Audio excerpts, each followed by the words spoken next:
Hello, ladies and gentlemen, and welcome to a GeekVerse review. I am the birthday boy, Trasnell, and I'm joined by... I am the forest orphan, Dylan Muss. Now, just to make it clear, I'm not actually the birthday boy. I'm not doing that. I'm Mm-hmm. not looking for tweets or messages and everything like that.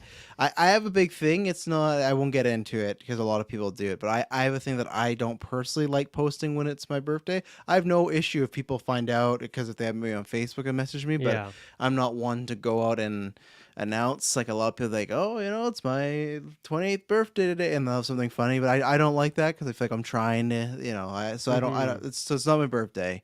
Still August as far as I know. I don't think What it's about changed. when like 30, like 40? That's like this year. 30's this year. Yeah. I know, but do you think that'll be an exception? Because that's like a more relevant No. number, or do you not really care? No, not really. It's just a day. I feel like once I got past 25, it all just kind of became the same. Now 30 is a big thing because it's gonna be weird not to say I'm in my 20s anymore soon. It's like Mm-hmm. I'm in my 30s. So, but I just don't like. I don't like announcing. I don't like doing. Yeah. I don't like putting it out there. I hear But you. I you hear know, you. but luckily, usually somebody on Facebook and Twitter know and they say it. But I'm not looking for it. I don't need it. It's just another day. I'm just happy to be alive at any point. So Yes, yeah, definitely. 30s coming up. Oh boy, that's not as bad. I think to me, 40s is gonna be scary. That's gonna be it. Because that You I got a think, ways to go, so that's all good. let's hope. Let's hope. So, speaking of, I'm quite worried about age. Not really at all. Just like Beau is, maybe. Yeah. So we're gonna talk about this movie. You can go back kinda a couple weeks ago. I released me and Dylan's Midsummer review that we did. A couple. I think. Nice. I can't remember when that went. It was like 2017, 18. That sounded about right. I think somewhere in there. I think So Hereditary was 2018. What? Or no, that was 2017. yeah, maybe it's 17, 19. Midsummer 2019, yeah, perhaps? maybe. Yeah, Yeah, somewhere that in sounds- there. Yeah, because I guess it was. Yeah, I don't know. And then I guess Hereditary we didn't actually ever do a review for. It No. was just that we talked about it a lot in Golden Geeks and just other things around that time, I suppose. Yeah, I did. Yeah, because I think Tony. Or did we do a segment review, maybe like a 20-minute thing or something? No, I think we all saw it in different times. I think it worked because I think Tony Collette won the Best Actress Golden Geek. I got to get those stats all together. That's my goal for the Yeah. next one. So nice cup. I like your cup with that wiener dog on there. I know, it's pretty cute, hey? Yeah, it is. Look at that. So, Mm-hmm. but yeah, so you can go back. Maybe one day we'll actually do an official. We should probably do that. Maybe in the next Ari Aster movie we'll do like a Hereditary retro. Make we're Taylor watch it again. not. Yeah, he might skip that one and stuff like that because, like for me, that's the thing where and maybe I'll transition our review. I'll do the plugs in a second, but the with Ari Aster, both of those movies, when I watched them the first time, I think it's definitely Hereditary had a lot of hype, but I liked them quite a bit, but I had issues. I remember not liking them as much. But then both those movies on rewatch, like I think the first go around, I would have given those movies both like a 7.5, 8. But now when I rewatch them, they're probably like a 9.5, 10. Even Hereditary, which I thought, oh, this is a little like maybe too long, which we'll talk about with this one. But I feel like his stuff always is better on a second watch. Is that gonna be the case with this one? I don't know because it's a big one. But I was gonna ask you, what was your theater experience like? Did you see this in Muds, and how many people did you have? I did not see it with her. Yeah. I went at a very weird time because that was kind of the journey of this movie, right? Is that like it was originally Disappointment Boulevard. It was this whole thing, Yes. and then eventually they changed the name to Beau is Afraid. I don't know which title's worse. Like they're both the awful movie titles in my opinion. And then yeah, like man, just in the lead up to this, me and you in particular have been like trying to get our tickets and stuff like that, and they were just not populating whatsoever. And then eventually one popped up like way in another part. It would take me like an hour probably to get there, and then I kept checking. Another ticket popped up closer. Then I kept checking, and then one actually popped up at the theater down my street finally. And I went at a weird time. I went at like noon on a Friday. And when I got my ticket, because I was checking this stuff pretty often, I was the only one, like the only ticket, the only seat taken. But then when I was there, I was surprised. Like it was the smallest auditorium, I think, at this theater. So pretty small capacity. But there was a good like 15 people there. Really? There was like a group Wow. of 4 people. And then a lot of just like dudes I feel like that looked exactly like me, just a bunch of like mid to late 20-year-old like white dudes who are just like getting their Ari Aster fix. And then for whatever reason 2 of like maybe the oldest people I've ever seen in the movie theater were seeing this movie, which was a very bizarre situation. And I was kind of worried because the I guess the grandpa in this situation, he was like very early on, he was talking a lot, and I was getting a bit worried. And like, because one of the studios or whatever, one of the logos is like round, round. What is that saying? Like a round square peg in a round hole. It's like Yeah. Square Peg, I think, was the producer or something, and he's like, square peg in a round hole. Like he just Oh, said that out loud. I'm like, oh no, this guy's gonna be commentating the whole way through. Thankfully, he quieted down, but. All that to say, I was pretty surprised at the turnout of this thing, especially once again noon on a Friday. It was a weird time, and there was people there, so I was surprised. and everyone stick to 3 hours, no one leave or anything like that. I mean, I think some bathroom breaks for sure, but I don't think I Yeah. saw anyone just up and grab their stuff and get out of there. It seemed like people were seated and honestly having a good time. There was people laughing and stuff. I don't know if there's anyone cheering. There was no claps when it rolled credits, but I was surprised. Yeah, how about you? What was your? I know you talked about this previously, but I think that was off cast. So what Well, was that like? I did, but luckily it didn't happen. Originally, I was not happy because I get it. You can sit wherever you want, but when I go alone, it's just a thing. I like to sit in the back. So I got my tickets, and there's no one. It was like the Thursday. I like went in there. It's the one screening, and I looked, and there was like not the row in front of me, but just the next row. So just 2 rows down, there was a couple or two people that sat in front of me. It's like, you got a whole theater. You two are together. You go a little further from, like, I just even think for them that's weird. It's like, I'm not one behind, and it was not just the row. It was like literally adjacent seats. So even when I got in the theater, I sat down. I went to my right a little bit. I went to go check the movies website, but it had already skipped over the time. It's like, oh, I can't look. But then, yeah, no one showed up. So it was me, myself, Had and it to I yourself. for, Wow. yeah, which was kind of good for some moments in this because I was just, I was laughing away like, what? Obviously, this movie is quite crazy. They're like, okay, what's going on here? But yeah, so I was on Thursday, I was the sole $12.75 for Kelowna City, BC, and stuff like that. So when they're looking at those receipts and stuff like that, they go, oh, Travis Snell, he's the only one that I don't know what happened the Fridays and whatnot, but yeah, so I was I wonder what happened to those two people. Did they switch showing? Did they go see Mario? Like I wonder what happened to them. yeah, I know. I wonder, yeah, if it was a wrong, even they maybe did the wrong showing. They thought it was for a different day or something. But I was happy because I just got to chill and I was just in the theater alone, and that's only happened a few times. I've seen Scream and The Dark Knight alone, but I was kind of happy I was alone for some moments and stuff like that. But yeah, what do you, for again, because I talked about, but you could give obviously, Taylor elected not to be in this one. Kirklin couldn't be here, so you can give your brief thoughts on Ari Aster, and then what do you think about this newest outing, the third film? Yeah, so I love Hereditary. You can go back to the Golden Geeks conversations. I love Midsummer as well, and both those movies, to your point, great rewatches. I always get more and more out of them. And it was interesting going into this because both those movies, I feel like, for me, introduced me to some actors who are now like kind of a big deal, like Toni Collette and I forget the name of like who plays the son Alex in Wolff. Hereditary. Yeah, like they haven't been in as much that necessarily that I've seen, but both great. Didn't know who they were before, and then obviously the great Florence Pugh, who is now in everything. And now young upcomer Joaquin Phoenix. He's in so even going into it was a bit of a different energy of like, okay, we have like an established actor, a couple other people pop up. I'm sure we'll talk about one in particular, favorite of ours who pops up in there very briefly.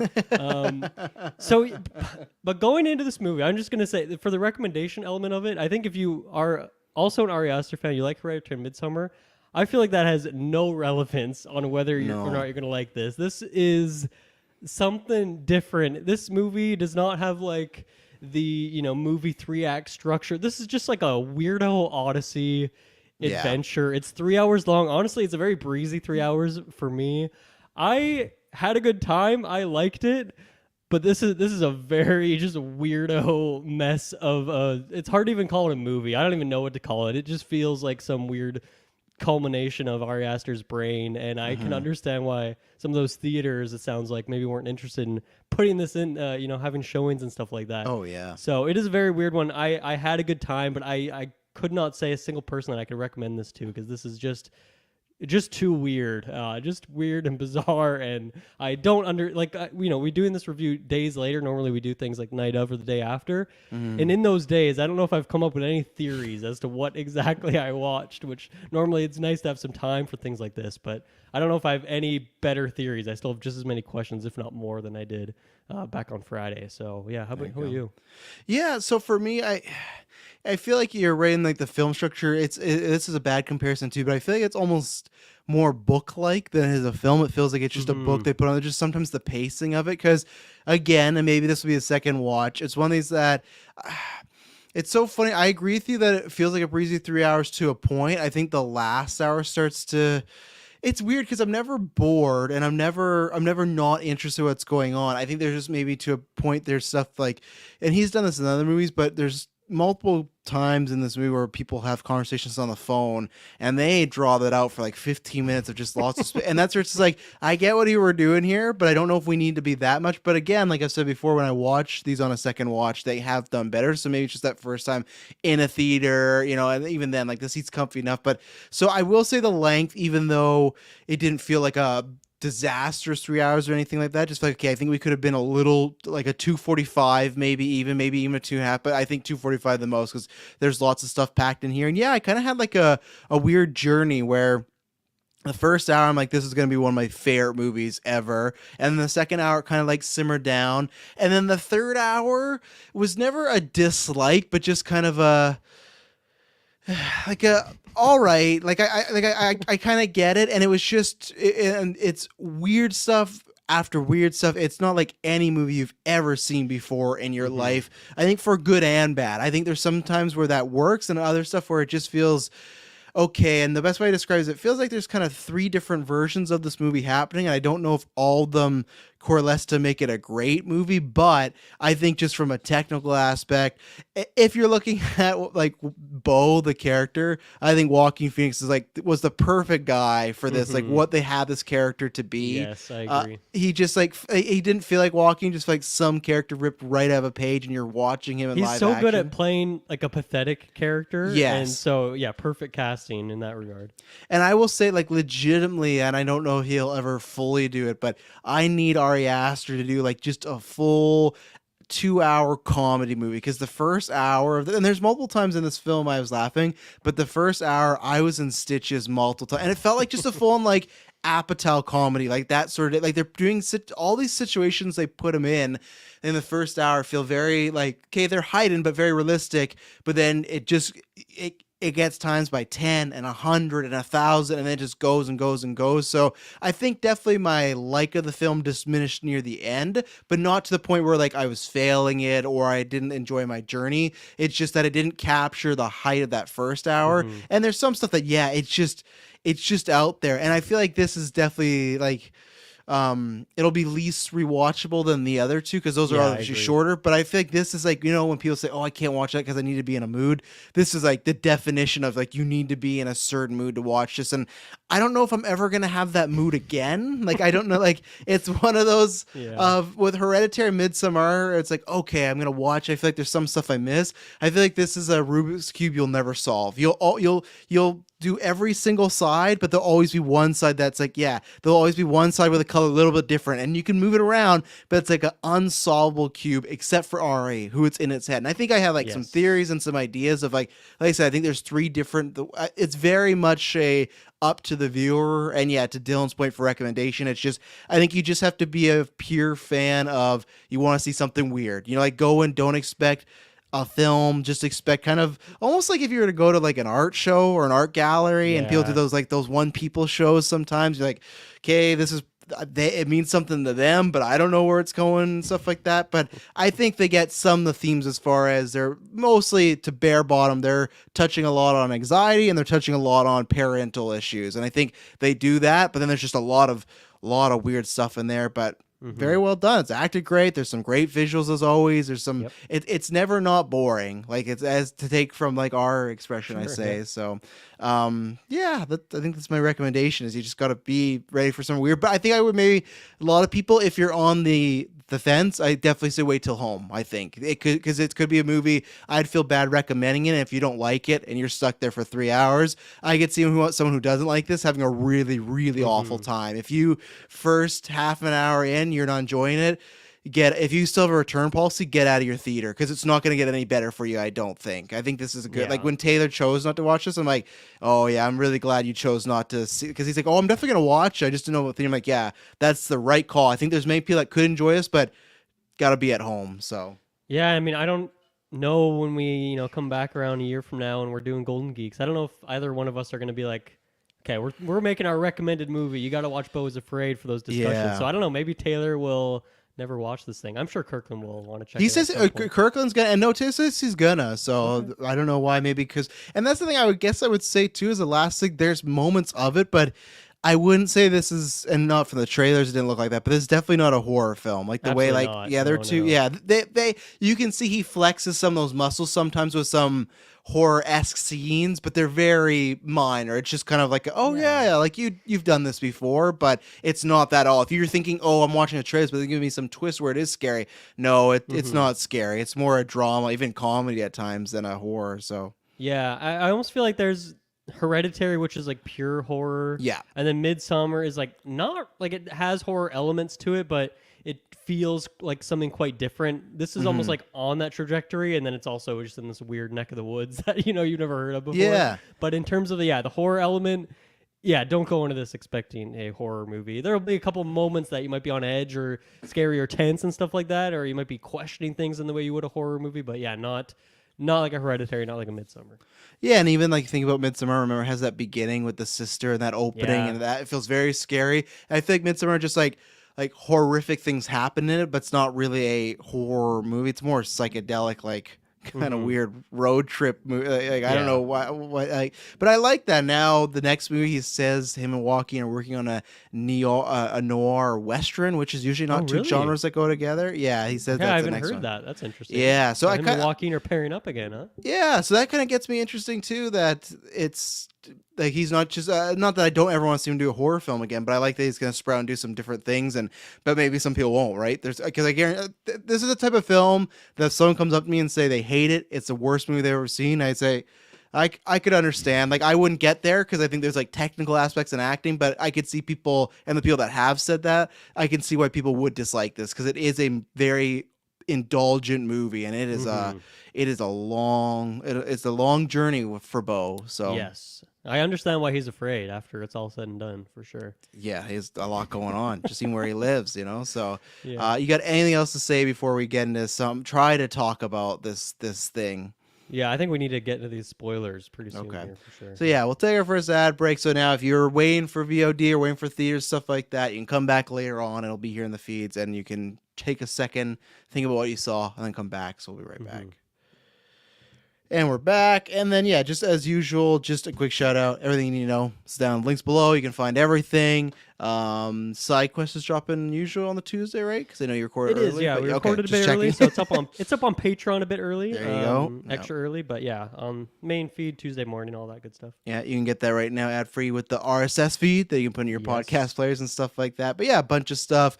Later on this week, we'll be doing Guardians predictions. We'll cover some CinemaCon stuff, and yeah, that's it. And then next week's Guardians, so that's gonna be a fun one. We haven't reviewed. Like I legitimately keep forgetting about Ant-Man and the Wasp. I was on a show, I guessed on a show, and I was listing off all these things, and I forgot that came out this year, Ant-Man and the Wasp. Like, right? Because I'm like, oh, first Marvel film of the year. Guardians, like, no, that happened in February. I'm like, oh, it did happen in February. So, but yeah, we review a whole slew of things in movies, TV, and games. We have no TV show reviews right now because Mando just ended, and movies. If you're a horror fan, if you're more of that, we just did Evil Dead Rise and stuff like that. So, kind of spread the gamut. So, yeah, everything you know. Links, video, all that good stuff. How to support us, we appreciate it. So I legitimately I think I want to go almost hour by hour because I really want to talk about the first hour as far as because I feel there's weird stuff going on, and we meet Beau, and yes, like the title is, he is afraid. That's the first. I feel like half an hour is just showing. Okay, Beau is a guy who's he's has a therapist, he has multiple medications, he has lots of obviously triggers that could like set him off as far as being get the anxiety driven or being worried and stuff like that. He lives on, I wonder too, do you think Disappointment Boulevard was that where he lived, or was that where the mom lived? Like, because like it could have different meanings, right? Because obviously he lived with his mom. Could that have been in the middle portion when he meets the rehabber people? So, but when we meet it, he lives on he lives on a street that is really, really bad. Lots of bad stuff going on. I totally forgot about that connection, but that actually makes a lot of sense. That knowing that title, I can actually see where that connection could be, and that this is just like. Yeah, this is just the worst street in all of America or whatever, right? And that's like the basic setting for where we start this thing. And man, like the shots you get when he's outside, which are very brief, right? Because he's always like sprinting from one place to the next. Those scenes are so much fun, and those feel like moments that would be really fun on rewatch when you're watching at home to like pause and rewind and stuff, and just like seriously look at all the fucking weirdos that are in the background doing stuff, killing each other. There's just a dead body in the middle of the street as all time. There's that one guy driving over the whole movie. He's gouging that guy's eyes out. Like they had this guy. He's gouging his guy's eyes out on the street, and later on these guys break into the apartment, and he's still just gouging that same guy's eyes out. It's like, what is happening in this scenario? And my absolute, because it's my type of humor, and I just thought that, I guarantee you we'll talk about the other two when they see it. The like naked murder or whatever they called him, like the naked murder massacre. Like, it's just this guy who's like a serial killer. He's in the streets and he's naked. I just love that they have to mention that he's circumcised. Like all these little things. Like I said, honestly, the first hour of me, it felt like I was watching just a comedy. There's like some moments of intensity, of course, but just stuff like when he has to get to the door and he sees the tattooed guy and then he runs, it's just a sprint and stuff, or with the phone book. Like there's just so much hijinks going on that I was surprised even later on when it got darker, because I was like, oh, is this going to be it? The whole movie? Is it going to be just like Beau's just going through these situations? And I didn't think so because the director, but I was just surprised the first hour how I just felt like they were just going for like situational comedy or hijinks and stuff like that, which is not something that happens in Hereditary and Midsommar. Like, it's nothing I've seen from him, right? So I was like really caught off guard, and I was caught off guard how much I think supposed to be laughing with it. I don't think I'm supposed to be laughing at it. I think all of these are supposed to be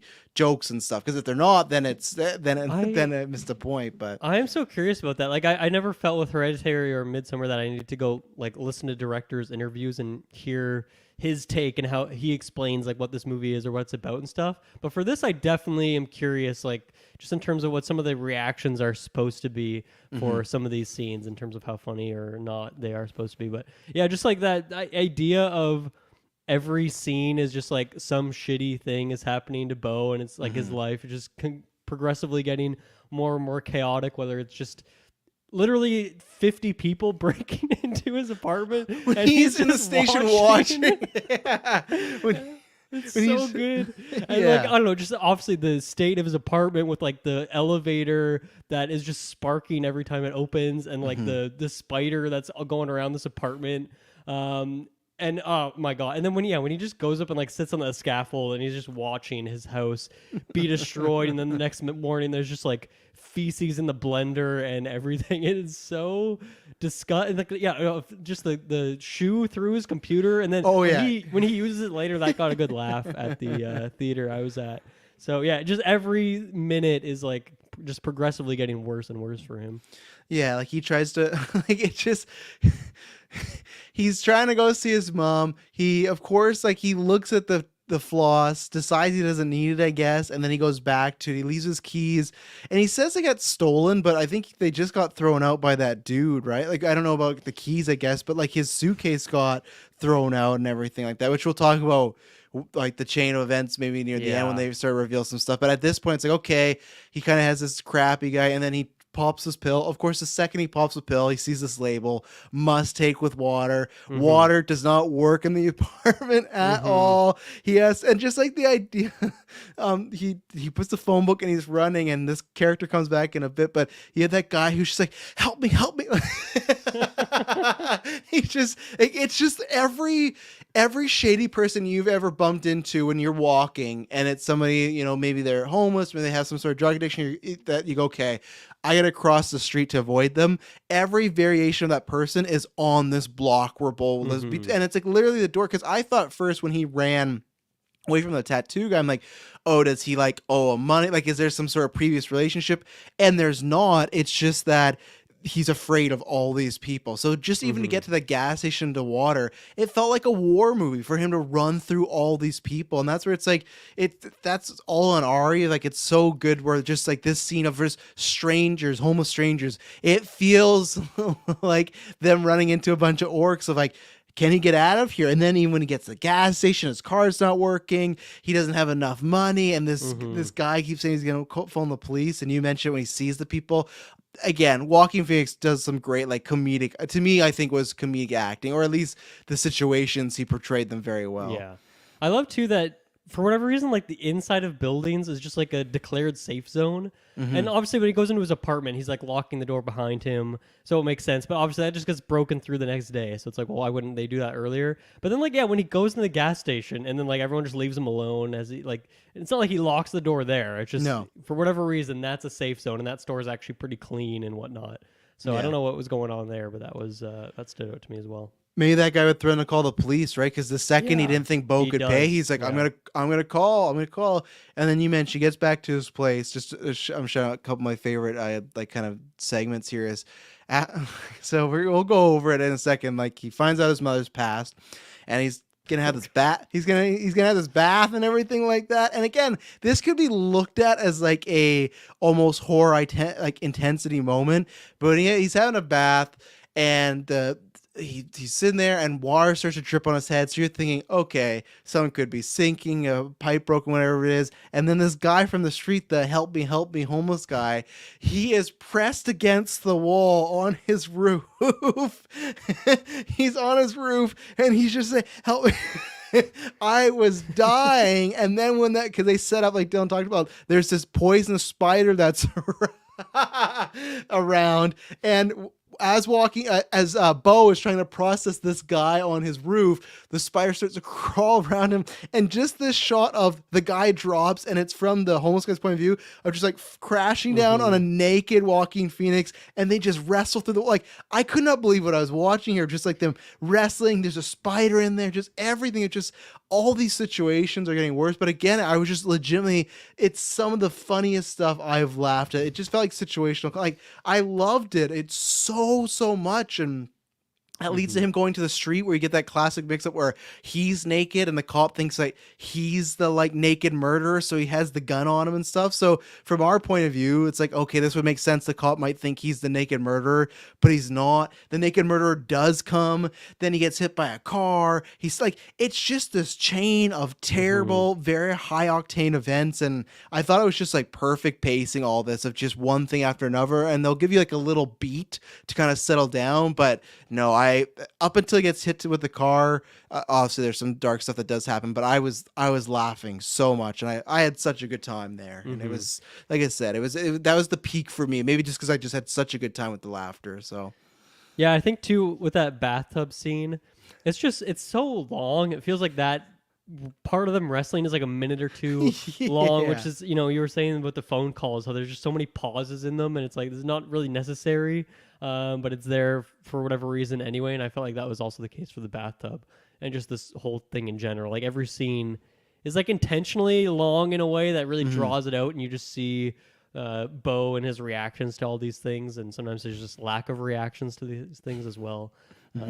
It's so good. And yeah, even like just the we didn't even talk about this, but like the element with like the person knocking on his door and telling him his music's too loud, and we'll talk about like what the meaning is behind that, but that was great from like a horror perspective too for me. Like when that like third note, whatever it is, like just shoots across the floor like right to his bed. It's awesome. Both hilarious and kind of scary at the same time.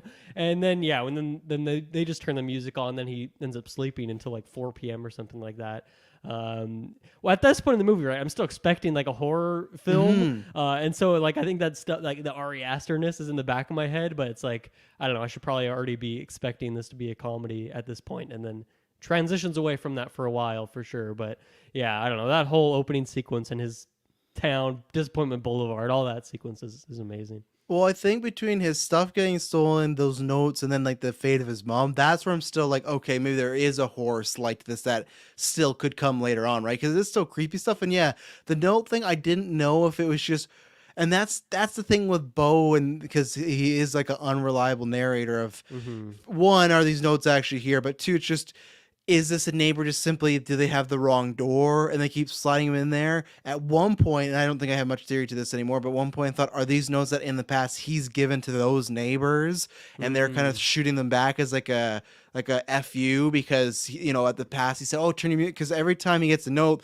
that music's going higher and higher and stuff like that. So it's weird. Why would it keep going higher? They're not getting the notes. So that's Yeah. why I thought, are they messing with him? Because maybe he's like been kind of an issue. And again, one reason I'm very happy to move. I have neighbors. Not great. And like so that music, I completely understood that of, man, sometimes it is the worst. But yeah, in the middle of that portion, that's what I was gonna ask you. So what do you think? We get this set up that, okay, so he has to go his and we forgot to mention the opening of this movie is literally you see Beau's birth. It's the point of view from a Yes. baby being born and everything like that. Ends with it getting smacked to the bottom. So they set up that the baby, Beau, he wasn't even breathing right away, and there was some worry stuff like that. Obviously, he is Yeah, I fine. wasn't And crying. Yeah. yeah. So the setup is he's gonna go visit his mom because it's the anniversary of his dad's death, and he never met his dad. We meet a therapist. It's that guy from Dune who has like the cool eyes and stuff like that. Right. Yeah. So that's a big setup that, okay, he's gonna go there, and clearly with this therapist, they set up that him and his mom have an uneasy relationship. He gets his stuff stolen, and he has to unfortunately tell her like he doesn't think he's gonna make it, and you can already feel in the call she's very kind of trying to strong arm him. It's very like a gaslighty phone call of kind of like, well, I guess if you don't have to come, but it's like you can tell with all the intuitions, and then eventually we get the reveal of that she has died in a very strange way of a chandelier falling and crushing her head. He finds this out from a UPS man. So what were you thinking of just like the setup with the mother, the anniversary, and then the death? Because also we'll get to the stuff later when he starts his journey. But what do you think was going on with his mother stuff at the time? Yeah, I don't know. I think I took that element of it at face value. I think the stuff that was more confusing to me was why did, like, is time, are they just like, is this an editing thing when time is going forward, or is there straight up something wrong with him in which he just like time skips forward? Because there's one point where he's just standing in his apartment for like after he gets the news, right? He just stands there for an extended period of time. And maybe we see that again later on like a camera or something like that. I'm forgetting when that comes up again. But yeah, like obviously like when he's sleeping throughout the night, that's skipping forward, and that kind of makes sense. But I still feel like there's some weird time dilation, and he seems to just pass out at random times. Even when he like just falls asleep on the scaffolding when he's looking into his apartment. Like all of that seemed a bit off to me. And then obviously mix that with the notes, with this other stuff that's going on in his apartment and whatnot. And yeah, I think I was already kind of like thrown off. But I think for me, like everything with the mom, I was taking at pretty much face value at that point. She just seemed disappointed in him that he couldn't make it, even though like he had a pretty good excuse. But I also think too that it stood out to me that she was like really just kind of putting it back on him, being like, well, what do you think you should do, Beau? Huh? What do you think you should do? What's the right and he's like, decision? and he's just trying to get like advice, but he doesn't, he's not very assertive, which I didn't really take that to mean much at the time, but like obviously when you get to the end of the movie, that's connecting it more to something else. But yeah, I don't know. Did you have a theory with the mom? Did you think it was? I guess I didn't also feel like it was real. I thought maybe something else could have been going on, but I think I was like, oh yeah, I guess she died in this very weird way. Yeah, like I thought something could be up, not to the extent of what gets revealed later on, of what's like actually up, but just because again, I'm still in this frame of, okay, Hereditary, Midsommar, like there could be something, because even in Hereditary, it's not exactly, but you have characters that have passed away, but it's like it's not everything it seems, right? Because it's like there's like a meaning behind that. I'm like, obviously I'm not thinking, oh, it's gonna be like that again, but it's like, okay, you just can, and I think we were both right. It's like I can never take it at face value too much, but I think they did a good job of, because then what happens next is he gets this call, and yeah, the chandelier and stuff like that. And when he's on the street, he gets hit by a car. I think this portion did a good job of diverting me from thinking more about it, because the movie then became, how can Beau get to his mom's funeral? Yeah. So when it was just the phone call and him being worried about stuff, then I was like, okay, there's something here with the mom.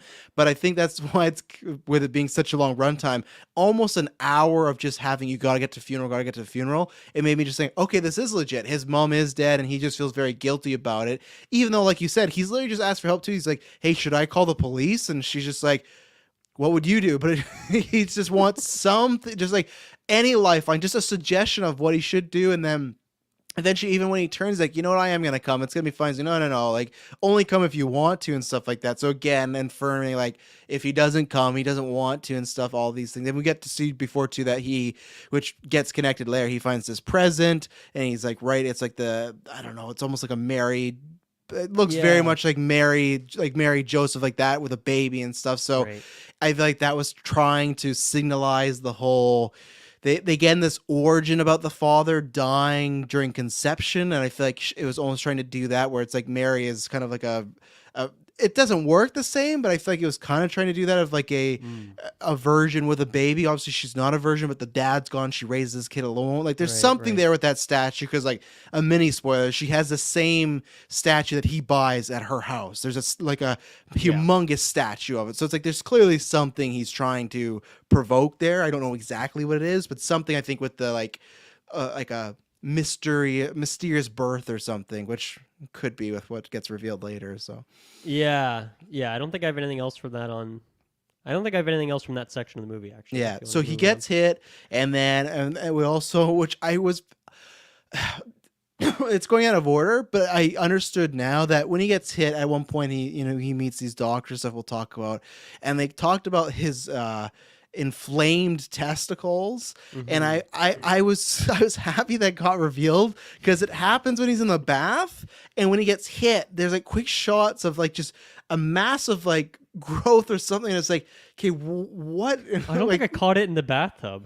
yeah, when He he just has like a leans huge sack. when he Okay. leans down, you can see like the frontal circle of it and stuff like that. And I Mm. was like, what's going on here? Because I was like, are they trying to imply like he's really like loaded down there or something? And I think again there, so, but yeah, he gets hit, he meets, and again already this is where I think now the movie's done a good job of, okay, he got hit by this driver. They don't take him to the hospital. Their excuse is, well, my husband's a doctor, who's played by the great Nathan Lane. But it's still like, but legality, legal issues in my Mhm. mind, I'm like, okay, something's up here. So I think if this was his intention, which I feel like it was with the pacing, he right away, anything with Beau, his mom, you start thinking about these two people that are his and the sister, and then you meet. I'll have to pull up the IMDb for the character's name of it was like Jasper or Jeeps or who. Jeeves. Yeah. Jeeves. Jeeves. There's whole origin story of these two, this husband and wife. They have Beau. They're gonna heal him up. There's this guy named Jeeves who was the best friend of their son who they lost in a war, and they have like a shrine room. The whole gimmick is they're not moving on, right? They can't, and they have a daughter as well who just, you can tell, doesn't really get much affection anymore because they all miss Mhm. the son. But this character Jeeves, who they continually assure you is all right, never seems all right. Like, he seems like he's about to snap at any moment. The very first time you meet him, he's running through like they make it seem like he's suffering from PTSD. But again, this is where I feel like this feels like Seth Rogen Apatow, like PTSD, Yeah, like heightened for sure. yeah, very heightened, very comedic stuff. Like Walking Phoenix will just be like going to the washroom, and Jeeves will just be like standing there watching, and Walking has to like go back to what he's doing and stuff. So that's where, for me, I'm thinking, okay, this is the movie. The whole thing is, what are we gonna do with these messed up people? Which it wasn't even the whole movie, but yeah, what did you think of once we meet? Because you have the characters' names there, but yeah, I'll pull them up too because there's so many characters. Grace Roger, Tony's the daughter. Jeeves is the friend. The I'll friend, call the him, war vet, yeah. the war vet. Yeah, I guess you know what you were saying earlier. Of we have like a defined mission at this point of him just like he's just trying to get to his mom's house, and yeah, it seems like everything's going pretty well for the most part. And like once again, this movie's pretty long, so I feel like you spend a good 20 minutes of like they're just taking care of him. Everything seems like pretty good. The daughter is like pretty salty because she's taking his room, and once again the infection thing. And like they're taking care of this guy. He's not doing well. He's quite crazy, but they're taking care of him. But like, yeah, once again, since this movie's long, a good like 20 minutes of like nothing's too weird here. No. Everything kind of makes sense. It is weird that they took him into their house, and I still don't really have an answer for why exactly they did that. And he has a monitor that tracks his health. But for me, I was like, what does that leg Right. bracelet Yes, actually that's a do? good point. That's a good point. Yeah. I kind of forgot about that. That's maybe the first kind of clue you get. Mm-hmm. And then yeah, everything seems kind of good for a while, but then yeah, things are like it's clear that there's more going on, and everything they're saying isn't honest, and like Roger has to keep doing all these other surgeries, and he has to keep pushing back the time he's going to take them. But like you never see anyone who's going to get a surgery. You never actually see the surgery room. You never see any of that stuff, right? So it's all just kind of implied that he's doing that, or that's just what they're telling him. And even then, I mean, like he has just like still like an open wound to some extent on his body, right? Oh, So it's like, what kind of surgery did you do? Like, it feels like maybe they just threw some patches on him and are like putting some IV into him, right? So there's obviously a lot of questions there. And then I think, you know, for me, even through that, like Grace, who's like the mom, felt like a very reliable, like trusted character. And I was like, kind of like on her side. I'm like, okay, she's like has his best in mind, and Roger's like a bit just kooky, I guess, where she's more understandable and relatable in a way. But then she starts acting weird too. And she like, you know, puts that note under the mug, like stop incriminating yourself. And that, I think when that happened is when I was like really, my mind, like the wheels were turning again. I'm like, okay, what? I'm trying to figure out what exactly I'm seeing here. Because like reality is not, you know, everything is not reality in that moment. I think that was like maybe the big tipping point for me of that sequence. Yeah, and then you get that even more so because, well, before that, you have this scene where, oh God, what's the daughter's name again here? Tony. I have it. Tony, yeah, with her and her friend, which was so funny because we just did Evil Dead Rise, and like this is just the most mild spoilers. Like there's so many facts of.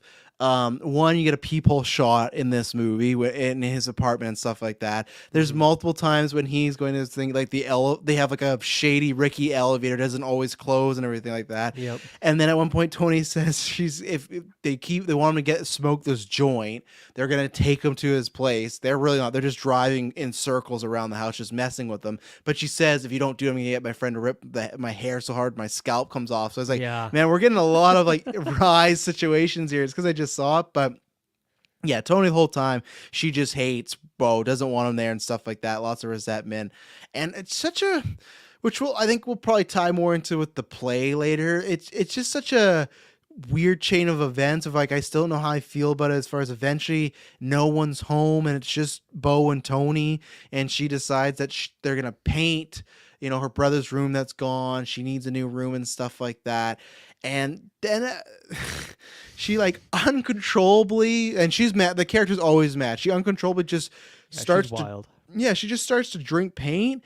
And then we cut to Grace coming home, and she runs the room, and Tony's just dead, and they're blaming Beau. That was a grotesque shot, her eyes and stuff like that. Oh my God, yeah. Nasty. Yeah, and that's where it all comes up. It stays with you. I feel like I'm missing something in between. Like, didn't he have some sort of, I'll bring that up in a second, because we get our flashbacks to Elaine. I'll bring that up in a second. But and then at this point, he's just running for his life. They send Jeeves after him, and they reveal that this monitor, this ankle bracelet, has like a tracking thing on it. So Jeeves is just it does look like a house arrest thing. Yes, it does. It's exactly that. Yeah. And literally we get just Jeeves. He's running through the forest. He has like a flat jacket on. He looks like he's just an Afghan. Like he has guns, everything, and he's just hunting Beau. But yeah, and I guess the other thing I'll throw in here right before the paint is we got this reveal. You talk about the stop incriminating yourself, which also will come in later.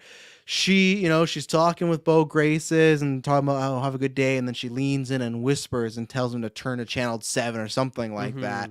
And then when he does, he sees that on the TV is like a live cam of him. And he rewinds and he sees that the whole time he's been there, he's being recorded. But then even the weirder stuff, which I don't even know how I haven't been able to process it completely yet. I think I have some versions.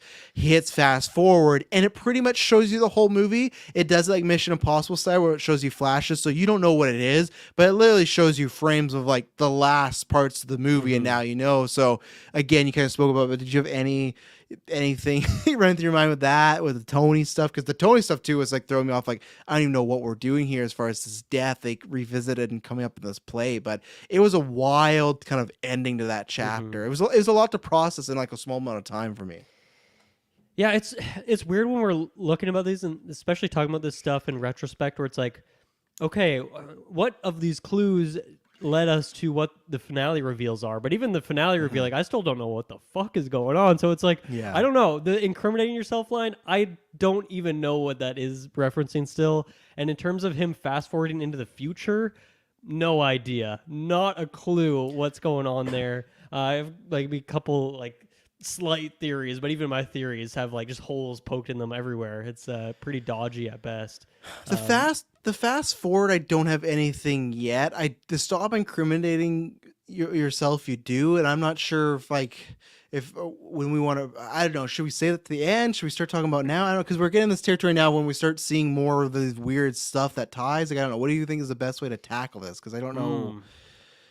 Yeah, I don't know. Maybe I'm curious about the incriminating yourself, Okay. that element. So I'm curious what your theory or what you're thinking about that is. So yeah, we won't jump over everything, but there's one part that's literally near the end of this movie where Beau, there's a bunch of events have happened, and he's boat riding out of here. Very nice shots of the water and the lake and stuff. He's going through these mountains, and he sees this tunnel, and he's going to go through, and this is like the end of the movie. He goes through it, and then all of a sudden his motor, the boat, it just gets caught on something. At first it almost looks like it's like stalling, but it's not. It's literally caught, and he's stuck in one place.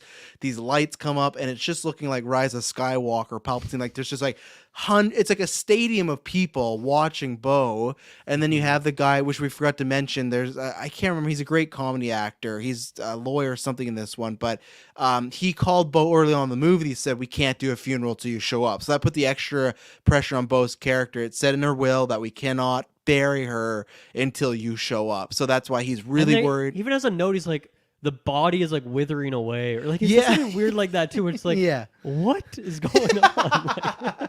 Like that wouldn't happen. They would take just it, leave her out in the living room. Is Beau supposed to clean up the body or something? Yeah, no, they would take it, like get all the work done, everything like that. But they make it just sound like every day he doesn't show up, his mom's like you said, like rotting away, getting worse and stuff. So it's on, like, you better show up. Everyone's waiting. We can't wait much longer. So that guy's back, and there's a situation we'll get into where it looked like Beau had killed his mother. But again, she does a big reveal that she's alive. That didn't happen. So it's a stadium. They're showing clips. The incriminating yourself, again, I don't know how it plays with the fast forwarding. I think it's literally, there's one part of this that literally Beau is just on trial in this weird fake world, whatever world Ari's created, that he's on trial, and this day, whatever, this 24, 48 hours, whatever it is, this week of his life is put to test. And that's why they keep showing clips of the therapist. They keep showing all these clips. So I think this is her saying, stop. You got to stop incriminating yourself in the sense of when he gets to the end and he's going to kind of be deemed guilty for not loving his mom, you know, because remember later on they use that clip where they show Nathan Lane saying, hey, or Roger saying, hey, we could go to more, like, if you really want, we could go tonight, but tomorrow would work better. And Beau's like, well, I don't want to put you out, so sure, we can do tomorrow. But they use that as a reason of Beau not being a good son, saying you still could have went tonight. Why didn't you? So I think that's what Grace was trying to say, of stop incriminating yourself. And like, she knew about this trial, because I'm not sure if you caught it when in the middle portion of when he's in his mom's home and he's looking through the wall and there's all the advertisement ads and everything like that. When they get to the picture of Beau's mom, and it's a big picture of her, but it's a bunch of little pictures of everybody. Did you see Roger in there? No. So I didn't see Grace, but in all those little people, when you see Elaine, there's a picture of Roger in her face. Okay. So I think Roger and Grace in this world that they've concocted do work for her mom as well. I think this whole Grace is just like, at that point, still sympathetic towards him. I think so. Yeah, maybe she's not in a very low key way. I guess. Maybe she's not with the situation, or maybe she was. I don't know how you go from, okay, was he supposed to get hit? Were they like? There's a lot of, like you said, when you start to think about, okay, how does this all work? But that's my only theory when she said that is, at the end, he is on some sort of trial to deem if he loved his mother enough to live. So that's what I think. But like I said, I think there's a version of this movie also where this is completely almost all in his head. Like he is on trial, but it's his self-conscious putting himself on trial for not being a good son. You know, like there's tons of weird stuff, obviously. So yeah, I mean, this is just sticking on some of the ending stuff, but there's still a lot more to get to there. But when we get to that sequence, then I'm starting to think, okay, like, is this whole thing the full like Truman Show element of it? Like, is this whole life taking place inside this dome? And because that was something I was thinking about, where no matter where he is, he's never really going that far. It almost seems like there's a leash on him in a way, right? Think about it, like on his street, we only ever see him walk one block, and then he gets hit by a car, stopped, put into this new environment.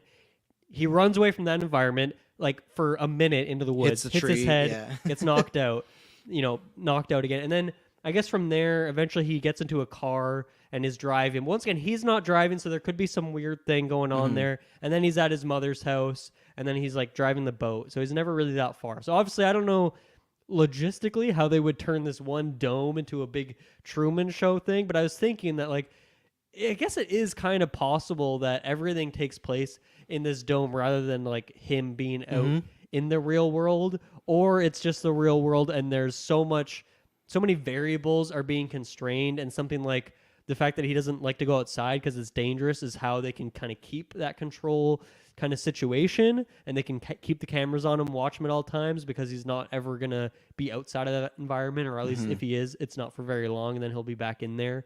Just quickly go to the store, come back, or whatever it is. Yeah, or the therapist. Or go to his therapist who's obviously who works on for it the too. mom. Yeah. And maybe that convenience store guy is also one of the pictures on there. Like maybe every single person is, or something like that. So yeah, I guess that. Do you think it's one way or the other on that? Is it like, is the whole life in the dome, or is it just like the control elements, the control environments outside are so kept tight on him, and he's medicated to the fucking nines, right? Which makes him they can sedate him in a way that he can never really break out of it or think too hard about it. So which one do you think it is? Is he in one environment, or is he out in the world and they're just keeping him down? I think it'd be out in the world, just like have a leash on him in a sense, because we don't really even get into it. Like, we'll get into it later, but they kind of propose this theory that the adult Elaine works for his mom. So it's almost like if he were to ever find Elaine, and like they almost made it sound like his mom was personally making it that Elaine wouldn't find Beau, or they wouldn't connect. So it's almost like, so even if they were to connect and be in the real world, she would know instantly because Elaine works for her, right? So that's where it's like that's where it gets into, you have to really broaden your horizons, be like, hey, this is like she's like a Lex Luthor type of like a criminal mastermind against her son. So it's like, I think the dome thing works easier, and I guess that could work with the boat thing, right? Because he's clearly going from one environment to another, and that's where that theory works, right? Where I almost feel like when he goes into that tunnel is like the real world. That tunnel is, okay, now he's left this little testing area, and now this real world is where these people are watching the stadium, stuff like that. So I think both work. I think both I'd have to almost either hear more theories or watch it again and stuff like that, because I guarantee you there's tons of stuff in here that could be like little Easter eggs that if you pause. Same thing, I want to pause that picture because I caught Roger, but I didn't know if Grace was in there. I didn't know who else was in there and stuff. Even the therapist maybe could have been there before the big reveal. And yeah, the therapist right away at the beginning, all the questions are about the mom. Like one of the first questions is like, hey, do you wish your mom was dead? So that's where, again, he's like an actor, like whatever, he's in on it as far as like, I feel like the trial aspect.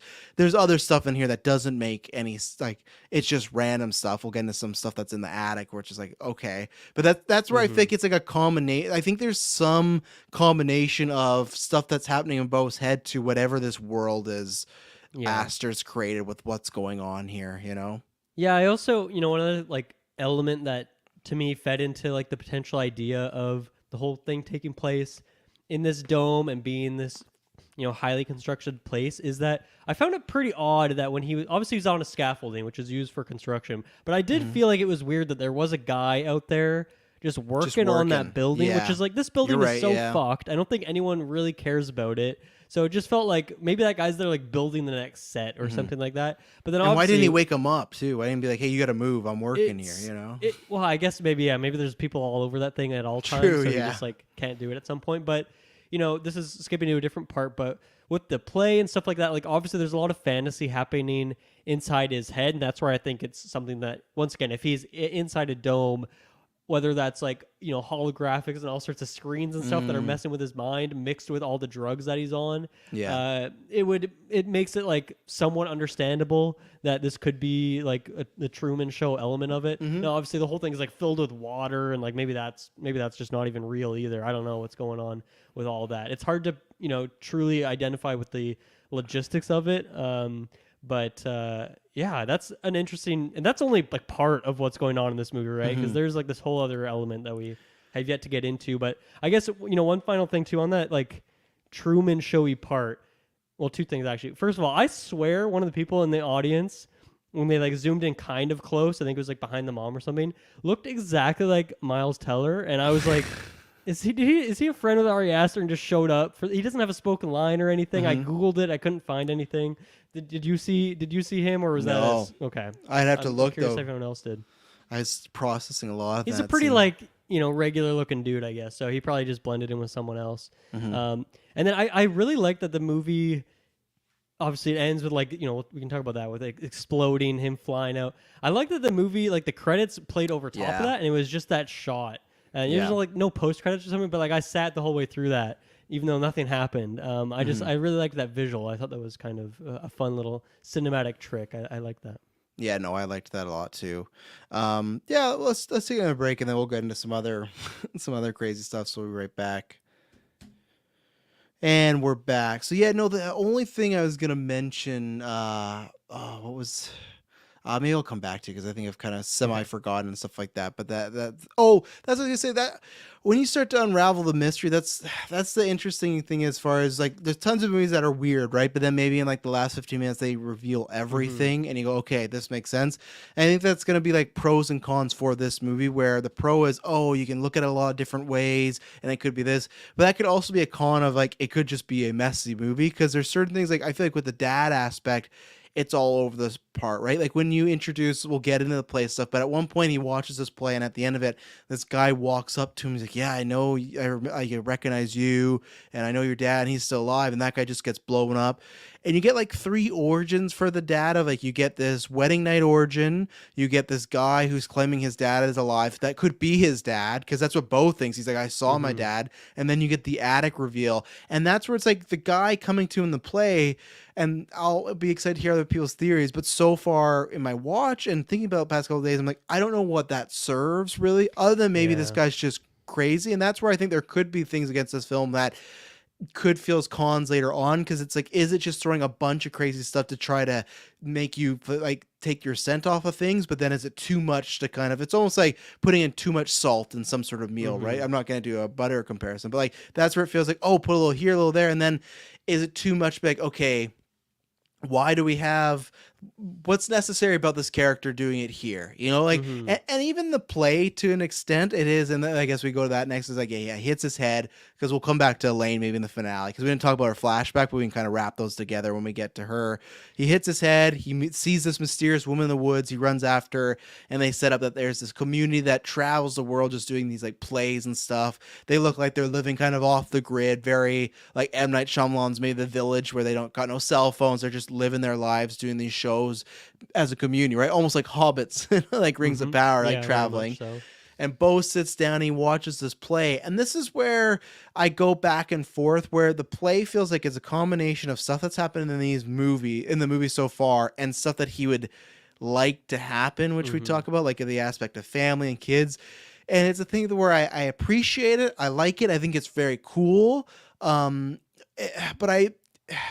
it's not, I won't say it's not needed, because I won't go that far, but it didn't, other than it visually looking cool, I wasn't bored per se. It was just kind of, I guess I didn't fully enjoy it as much as I was kind of hoping, because I kept seeing it in the trailers, and I like all the visual aspects of it. I just don't know visually if it's great. For sure. I don't know how much it advanced the story. I feel like at the end of it, it just kind of feels like a mute point, where I wonder if, other than, hey, this could be in Beau's mind, if you were to take this out of the movie, does it make much difference? And that's, to me, where I go, that's where I'm kind of torn on it right now. And this is still a sequence I'm still kind of sitting on. But right now I lean a bit more negative towards this one, other than the visual stuff, which I thought was fun to see and great, to the mixed live action and animation. I love the style. I love the masks. Like everything about the set I liked. It's just the purpose of the story. I don't know what was exactly the goal here, you know, other than some more insight on Beau being a little sad about things and afraid, you know. Yeah, and I guess they're trying to burn through some time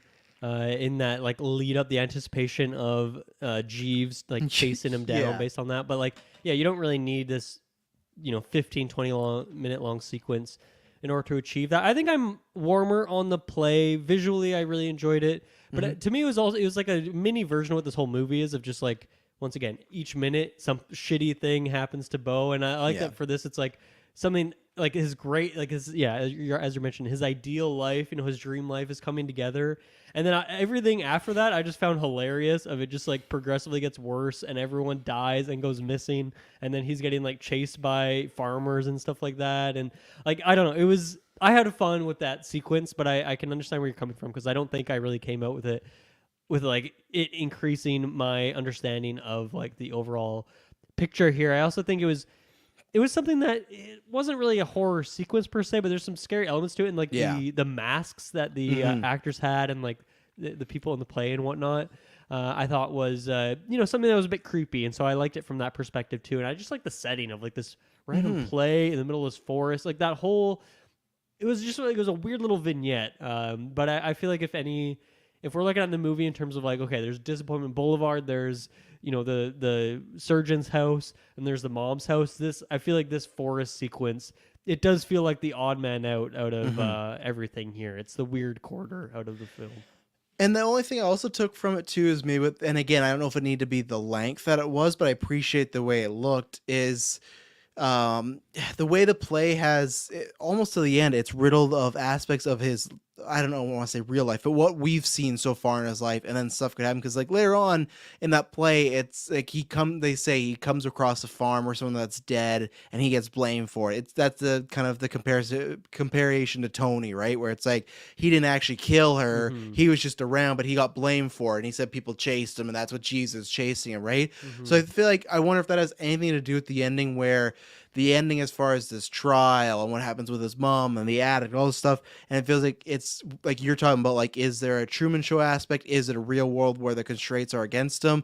And that's where the play to me is kind of this play has stuff that's actually happened, and then it has stuff that hasn't happened. So I wonder if that's what the end is supposed to kind of signify, that hey, some of the stuff is real, but then some of the stuff isn't. Like, I think the thing that he sees in the attic is not, it could be not a real thing, that's something in his mind, but then there's another thing in the attic that is could be completely real. So because it just doesn't make sense if there's one thing that is. So that's the only thing I got from the plays. Maybe that's a kind of a foreshadowing of this story where, hey, some of it's real, some of it's not. Figure out for yourself, which I'm not saying if you say, hey, that's not great storytelling, I can't say you're not wrong, but I kind of like that aspect. I think it did it well enough, even though there's some questions I still have of, if I start to peel this back too much, am I going to like it less? Like, I'll be interested when I do watch this on second watch, if this could be the reverse of an Ari Aster where I go, oh, I dislike this one a little bit more, because when you start to think of the things more, it's not as bad as this, but it's like when we reviewed Don't Worry Darling, right? And the more we thought about and picked it apart, like, well, that doesn't work and that doesn't work. But I think it's kind of a cheat card. They're almost doing like, well, this stuff could be made up because Beau's having some issues, and it's a cheat card, but it works, I guess, right? To an element to it, it feels like, okay, Midsummer, Hereditary were successful enough, and now Ari was given like a bigger budget, and he wanted to use every last cent of it, every last cent that he was given, and like just make some big weirdness, and it didn't necessarily facilitate like the story or the overall message, perhaps, but he just left it in there anywhere because he filmed it at that point, did the special effects. So I don't know if any of that's true. I don't know like how that worked with the studios and stuff, how that works, but I got that vibe for sure when the movie was over. That he was given a budget and he wanted to just have some fun with it to an extent. Well, there was we talked about this in our Discord. Join the GV Discord. It's us and listeners and stuff. Always a good time.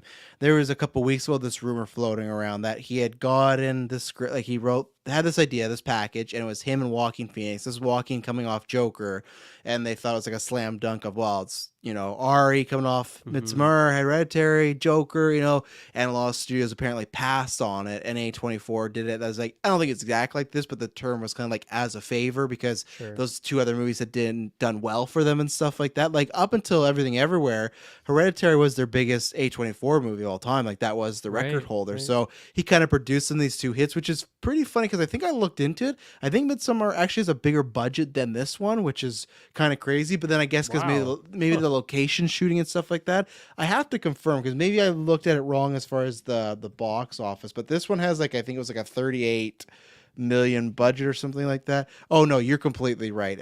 So what I screwed it up was it made like the 48 as the box office, but the budget for it was only $9 million. Where I'm pretty sure Beau is Afraid is like a $38 million, something like that. So this is one where they just I'll kind see of, if I can find out. yeah, this is one where it's like, hey, you gave us 2 hits, and you can definitely see like even the set piece after the play. 35 Yeah, million. yeah, which Hereditary and Midsommar are not that. So you can even see after the play, like when you get in the action set piece, and you should look at some of the behind the scenes stuff. They have people on cables getting pulled. You have Jeeves, which Jeeves has a very interesting, I don't know, it's not even fate because he comes back later, I guess, but it's just ridiculous where Yeah, I mean that whole attic sequence, right? Well, I don't know when we want to talk about that, but like, what the hell? Like, was any of that Yeah. real? I don't know. But in this, like he's running, shooting people, and then for some reason he trips and he's still holding the machine gun. Yeah. And this is where I did laugh, but it was strange because it felt like it was going back to that first hour type of humor where this whole play was very serious and solemn, but then you just get a cut of G's just holding machine gun, like shooting himself over and over, which he would be dead. It doesn't matter the jacket and stuff like that. But yeah, at that point he finally he just, and this is where you talk about like whether it's the Truman Show or like the constraints thing. He gets picked up by someone. He looks awful. Like he looks like someone you would not want to pick up, but somebody picks him up and they drive him to his mom's. He gets to his mom's. The funeral's already happened. The catering like informs them. And I guess we didn't talk about too. They've established like the mom is like a very, very successful businesswoman. Like she has so much money, and they've recorded the funeral and stuff like that. They're gonna. It sounds like they're gonna be like, broadcasting it. So he gets to her house and everything's there.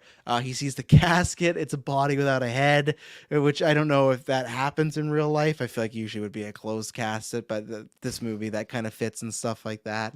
And he's just kind of, there's just weird stuff. He's looking around the house. There's lots of pictures of him as a kid on a lot of marketing advertisements, again, of like, Yeah. is this true? And if it is, and I wasn't sure There's too, a picture of like the live feed in his apartment, right? yes, yeah, Which is like, that really stands out too, of like, what is going on? yeah. here? And also the other thing I wasn't sure too of, he was on the face of all these ad campaigns and lost them for medicines, and I thought they're maybe trying to insinuate that his mom his entire life has just like doped him up like since birth, Right. of like all these ads you see for different type of medicine. Beau has taken this medicine and stuff like that, which could make you think like in like the 70s, 80s, there's probably like maybe some experimental stuff that probably wasn't, later on FDA approved. So I thought it was interesting seeing him, and maybe that's again just like a symbolization of he's just always on pills, but I thought it was interesting that a lot of posters he is with medication. And then yeah, we get to this, picture of the mom, and then we get this. Let's talk about Elaine before we get to the mom in the attic. And then so we've seen her a few times in adult form, and we saw her like first 10 minutes of the movie. Walking Phoenix keeps a picture of the little girl version of Elaine who he meets on this boat. It's her standing by a pool that has a dead body by it and stuff. So they kind of establish that there's this character named Elaine that's like the one that got away. It was his mom on the cruise, and then Elaine and her mom, and they met and they just bonded. And she's like she's like a firecracker. He's very nervous, a shell of himself, and yes, that kid is not CGI, he's a real actor and stuff like that, so that's good to see. He looks CGI at times, right? Like it's I feel like odd. they like put some plastic on his face. They or must something like that. must have even maybe just to change his features a bit to look more like Joaquin. But yeah, that was the joke that everyone thought he was a CGI, and no, he's been on the red carpet. You can see him and stuff like that. Trippy. So yeah. So anyways, they just set up like there's a bond. There's more scenes of Beau and his mom having very odd conversations of just like he's like 9 or 10 and she's asking like his type of women and like what he's into, and it's strange. They're like sleeping in the same bed, and yeah, like, I thought we were going a different route for a second. yeah, at his age too. That's odd. I guess like whatever, they only have one bed on this cruise or something like that. But it definitely stood out for sure. The way they frame it is odd, and even that moment of when she tells one of the origins. Beau's dad's like the Joker, has like 10 different origins, but the origin of they all have this heart murmur, and on the night of their wedding, they had sex, and when he orgasmed, it blew like his heart murmur killed him instantly. She has to mention that he died inside of her, and she's like, she's telling this to Beau as like a bedtime story. It's in the dark. It's just like a red light flashing back and forth, which really cool scene. I love like it's sometimes flashes between the young version of the mom, the old version of the mom. Right. It's like, yeah, like again, artistic. The whole movie is great, but Yes. that's where there's all this weird stuff in the flashbacks of him as a kid with the mom, and it's always back and forth where there's times where she's like super loving and looks like the best mom ever, and there's times where she's forcing him to take a bath, and if not, you're gonna go in the attic, and you never know because it's the same thing with the Elaine thing. She's being very like, you can talk to me, like, hey, if you're into that girl. But then when Elaine says that she loves Beau, she's like freaking out at Elaine. She's like, get her out of here. Like, Yeah. so what did you take from all these flashbacks on the boat? Because I feel like they were on purpose trying to be very conflicting of, you know, again, who's like in the right or wrong. And I don't think it's that. I think it's just that's relationships are, but there's definitely clearly something I'd say wrong with Beau's mom, because I don't think she's raising him. I don't know. There's some unique situations going on that I haven't seen in parenting. So. Yeah, I think I was confused when she had that turn when Elaine like kind of breaks into the room and is like screaming stuff, and then this other crazy lady comes in and screaming. So it makes sense that she's in a heightened, like she's just physically reacting to the situation that's going on there. But that did seem odd at the moment, but it kind of makes sense now that she feels like she really needs her son's love and all that, and too in the presence of like, okay, like the father is not there, and so she feels like in some way Beau is like was almost like the husband and Beau traded places, right? Yes, he kind of put his life into her and she birthed it out into a different person. Very literally feels obviously, like she's like the baggage that goes on with that is very, very confusing. And then we got to talk about what's going on with his brother at some point too. And maybe we'll save that for a minute from here. But I also felt too like Elaine, what a fucking weirdo. Like she's just so over the top. Obviously the thing with the body, but just like everything she's saying, the way she talks to Beau, obviously he's kind of like a shy sort of guy, has never had his first kiss, that kind of energy. And she hasn't either, but she's just like very aggressive in a way that like stood out to me. So have you had sex yet? And they're like 10 and 12. It's like, okay, this is strange conversation happening. Yeah, maybe they're older than that, but still, she's not in the movie a lot, right? Like those sequences, and then at the very end of the movie, and in all of those, she doesn't feel like a real person. So I'm still kind of curious there too. Like she's definitely just like at a 10 at all times in terms of like her intensity. What did you mention about his brother? Because I didn't remember a brother character. Well, because in the bathtub, right? Like his brother's being taken and like put in the attic or something like that. Is that just him? I don't know. Because then but in the attic is like that. I thought when he goes up there, he thought he was like seeing his brother or something like that. And so that's like, I don't understand where the brother would come from if that origin story with the dad is correct, unless they were like twins or something like that, which I don't think is happening based on us seeing that birth. So like, I don't think it's a brother. No, I feel like it's like he's like seeing himself almost go through a situation. I almost wondered if in the attic was his dad and like she had locked him up in there, and like once again that origin that she had told him was a lie because he looks very old. Obviously, well, I think that is true. Well, who knows what is true, but like that, like, and I guess we can talk about where the movie they keep showing this attic, and like you're gonna go up there and see and stuff like that, and that's where also I don't know too is like I wasn't sure if he was projecting as like, oh, this is what would happen, because the bathtub thing's very curious. Because even at one point they had this moment where the struggle's going on, and they kind of go back to the bathtub, and like the kid Elaine is in the bathtub, like splashing the water and stuff like that in the same scene. So there's lots of weird stuff going on in that moment, like multiple moments of this attic stuff. So let me ask you. So in the sequence, then when he's like getting out, he gets out of the bathtub, and then he like walks out of the hallway, and his mom's like putting what I once again presume is the brother like up into the attic because he was misbehaving.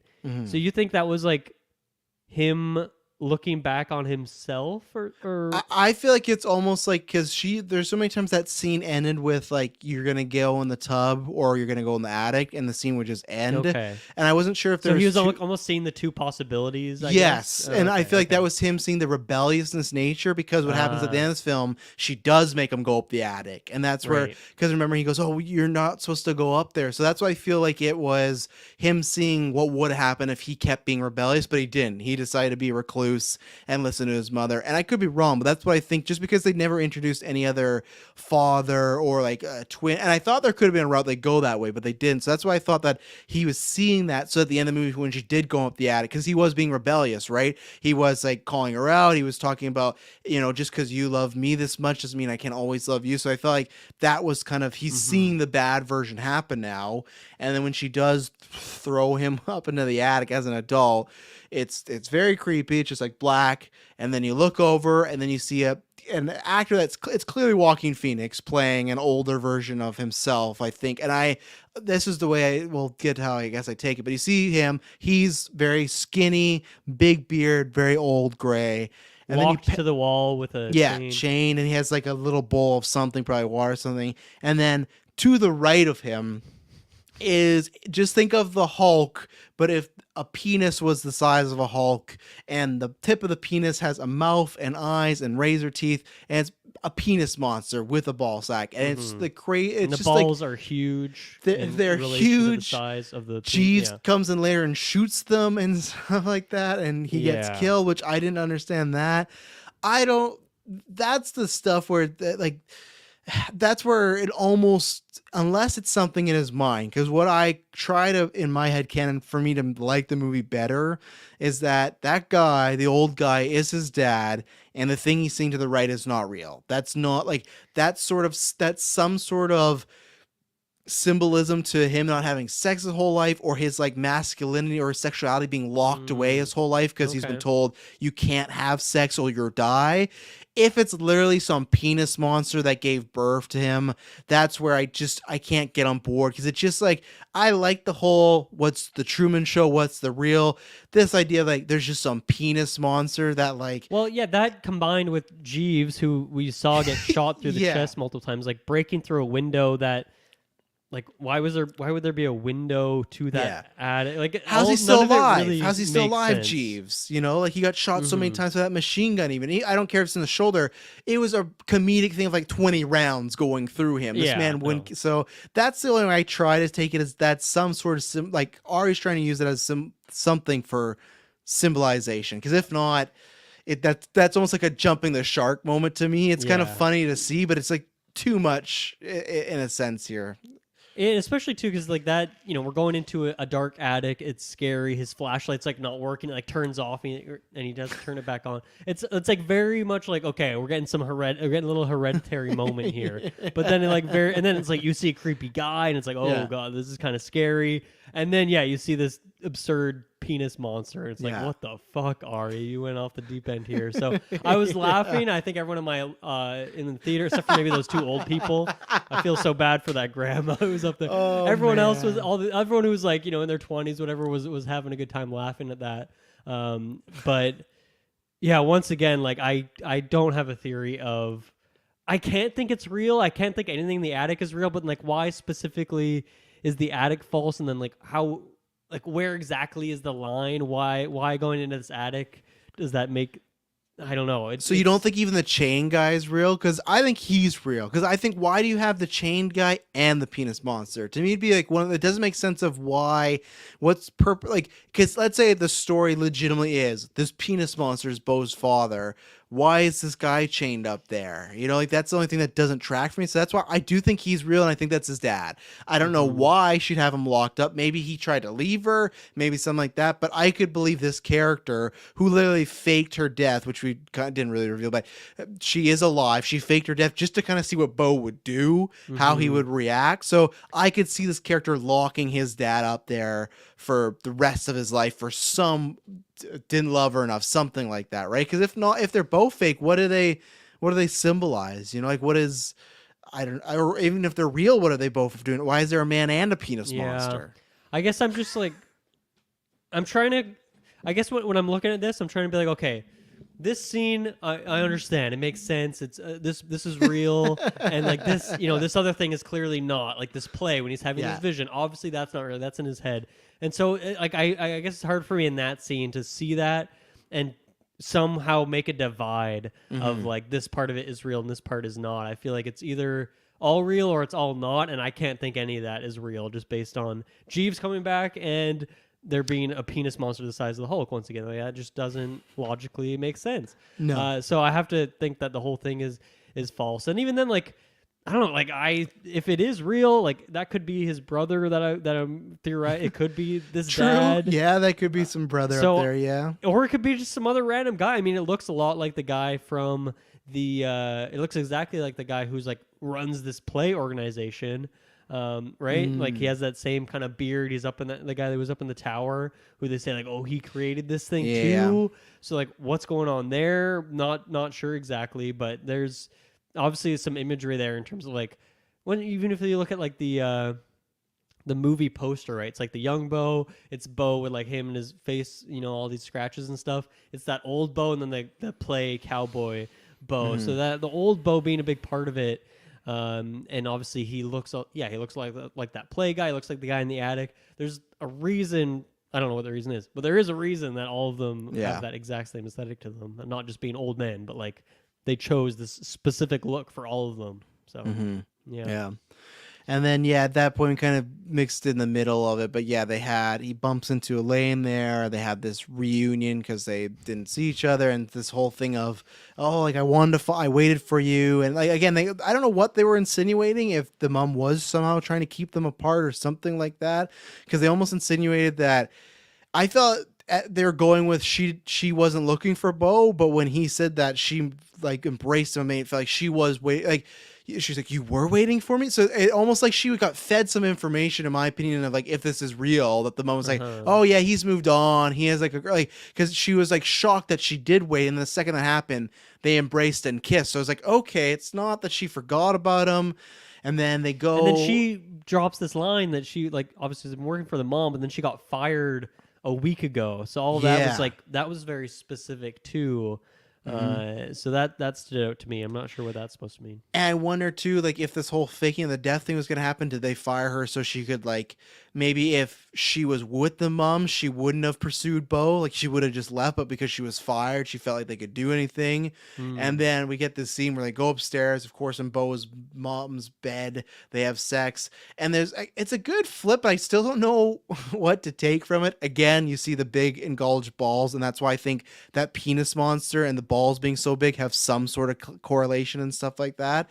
But so the whole idea is, again, he doesn't want to get to the point of orgasm because that could kill him. It happens. It's all fine. He's like, oh my God, I can't believe it. She does the same. She dies. Which was fucking hilarious. Like that was amazing.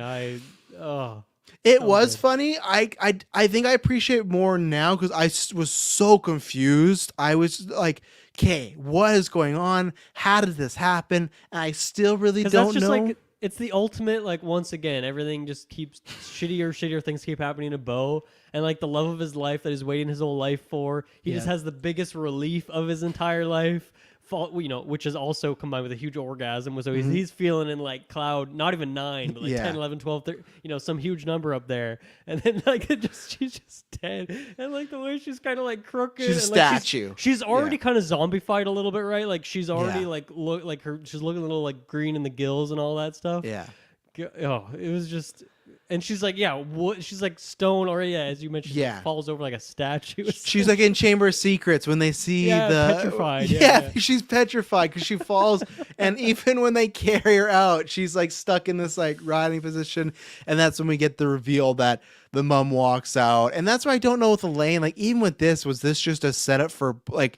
Was this just a setup for Beau to so like I think it was, because I think it's like the mom like, oh, would he even on my funeral day like make a move with this girl? Like this shouldn't be the time. But I feel like it's some sort of test, but I don't know how that plays in with Elaine. I get the mom and the faking the death and not get it, but I get what I can kind of see the events. I really don't know what to take from Elaine dying, or is it literally just because I've seen some people tell us that it's just literally a crazy coincidence, which doesn't explain to me why she's like a cardboard. That doesn't make sense. If she were to die and be like all floppy, whatnot, I understand. Like I get that idea of nothing happens good to Beau, but she dies in a very weird, mysterious way. That's not, people don't just go rigor mortis like right when they die. They would, so it's like, again, there's something there. That's one I haven't been able to place what it's there for. I get the mom's point of view of like a test. I don't know Elaine and the death and everything like that. Yeah, and I'm thinking about it too, like obviously the mom's death and faking it. Did she put Elaine up to do that interview that Beau saw on TV, or did she just go do that on her own, and that ran into this other series of events, and then obviously the specific nature of she shows up late, which is when conveniently Beau is there. Like all of it seems to connected. That's the very Truman Show part where it's like Yeah. this Elaine could literally just be like an actress / robot. And Like it's not just believable programmed that you know? she is like head over heels for him. He looks totally fucked up in this moment. And like it seems like she's been living a normal life and all Yeah. this stuff too, right? So all of that, once again, of her being like that 10 intensity all the time, it doesn't add up again. So I don't know if she's like literally like a robot and Yeah, is, that's like, what I doing this thought. Yeah, thing, like a fembot or- like Austin Powers. yeah, like that, or it's yeah. like this actor and they just like she's just really good at being still and they carry her out and she was just pretending and Mm-hmm. whatnot. Or but then like how is that actually the same person who was like Kid Elaine? But once again, like did Beau even have ever a life, or was his whole life in this Truman Show, or was it only when Yeah. he's an adult? There's so many questions and I only have so many answers, which is very, very few. Yeah, and I also wonder, like you were telling us at the beginning, I wonder how much, because I don't know if they did a video version or interview. I know Martin Scorsese and him did like this big sit down after a screening, and I'm sure they talk about the themes and whatnot. But I do wonder if it's one of these types of films where he will never fully lay it out because it's almost like a magic trick sort of way, right? Like you almost want him to, but at the same time, it's like, does that ruin some of the aura of the film? And it's like, oh, well, this means this and this means this. It's kind of like that's one of my favorite films, like The Shining has that, where it's like there's like 3 to 4 different, like, oh, it could mean this, it could mean this. And if Stanley Kubrick just came out and said, oh, well, actually, I put Danny in this room because it means this, it's like, I think you can talk about themes in a general point of view, and there's some specific things you can point out, but the idea of what's the real, what's not, I wonder how much you'll ever divulge into that, because the second you do, does it become like less important for people, like if they know it and then you see it this time, you go, oh, that's what that means. Oh, not really a fan of that now. So I'll be interested to see, like, in the weeks after him talk about this film, because I think he's talking about it with people, but not in a way of like, oh, and this giant penis monster means it. Like, I think they're trying to keep that as a secret and stuff, right? So Yeah, I generally, even when sometimes directors do come out and like, share all this stuff, I usually like to just like, hey, I'm going to live with my headcanon. You release this movie, you didn't have the answers in there, I'm going to come up with my own solution. And so, I think for this, it'll kind of depend. I think only April from our Discord has seen this movie so far, and she didn't say much about it, but I'd be curious to get her impression, or, Clay, other like patrons and Discord and our fans and stuff, just to hear people's takes on what exactly is going on, if people have theories for the things that we're clearly puzzled by, or some counter arguments for theories we did come up with. And then like once all the dust is settled, then I might be like, okay, Ari, bring it on. What exactly did I miss? Or at least, like, once again, there's so many different elements of this movie. There's like, it seems like there's like 2 or 3 just like converging stories that are all almost happening like parallel to each other. And even if we just got like light shed on 1 or 2 of these, it might help, connect to the rest of the puzzle or make some sense of it. But yeah, some of it is just still completely bewildering. I'll take our last break, and we'll probably finish off some final thoughts, and we'll be right back. I just forgot what I was going to say there. Because I was going to ask you, because we kind of already talked a little bit about it, but what did you feel in the moment when you got the reveal of, you got the mom reveal, and she's kind of, that's a very heavy dialogue scene between them two and stuff like that, of him on the stairs, her down there, One thing that I am kind of puzzled by is when she comes out, she's like, he's like, I knew you were alive. I saw the birthmark on her hand. Birthmark, yeah. Which, like, did he immediately? Is that real? Did he immediately notice that and then like, not like? I don't know why he wouldn't. He didn't seem to have like a reaction. So that felt weird to me. Like, what do you think that's about? Because like, I'm trying to think, he sees that in that moment. That's when he goes downstairs. He looks at the art and stuff like that. Maybe and then Elaine shows up. I wonder if that's because it's stuff like we never get to see what else he would have done. I think Elaine showing up just throws him off so much that he's just right away he's locked onto her, right? Because this is a second chance, the one that got away. So I didn't think much of it because it was weird that he wasn't surprised. But they, like I said, they did set up. They showed the body and they showed the hands and stuff like that. So they were trying to show us as the viewers that he did pick up on, not visually with him, but like they gave us the clues. So it was odd, but maybe again too, we don't know what this is. How many I'm not saying she's faked her death, but has she put him through similar type of games and stuff like that? Like, is this like a one of many tests that Beau has had to do, but this time he failed, you know?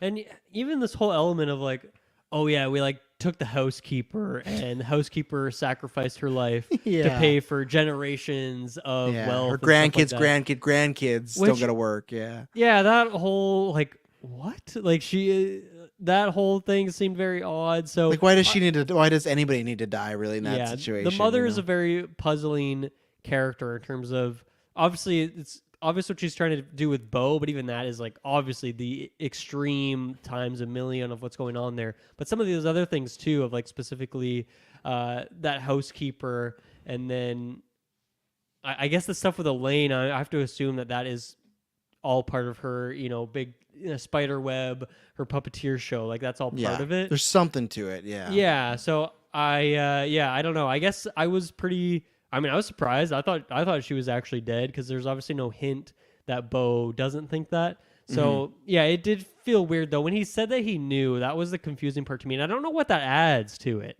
I don't know what that adds to the movie, that he like knew that she wasn't dead and that was a fake. Like, it's not like that comes around in some other way, right? Like, that just almost feels like a throwaway line. But then it also kind of goes against the character of him being pretty aloof and not really understanding what's, obviously he's drugged out of his mind and being hit by cars and stuff like a lot of crazy stuff's happening to him. But that didn't even really seem to fit with the character that I had seen to that point. Well, I was wondering though, what the time passages from the last pill he takes to that, and I wonder if they're trying to insinuate something that when he's not doped up, and he's sober, because there's a few things that happens where he apparently catches the hands, but also when he's going back and forth with his mom for the most part, it doesn't seem like he's too scared to, like he's going, like they're going barbs, and then when they give him the ultimate test, even though it's accidentally, he does like kill his mom again because he gets mad at her and he strangles her and like crushes her windpipe and she falls. So I wonder if they're trying to do something with that he's almost clear-minded, and that's why this is a little bit different and stuff like that. Because the Lane stuff, that doesn't really matter. He's just in love, so he's making some choices. So do you think that Tony killing herself by chugging all this paint is related to the mom and this plan, or is that just like an unrelated incident that somehow, unluckily Beau was, related to that because he was, essentially in the room at the same time? It's tough because I feel like anything with anything that's him being recorded is tough for me to say like what's just happened to him, because like especially with that, when I saw a picture of Roger, something with that family is working with her.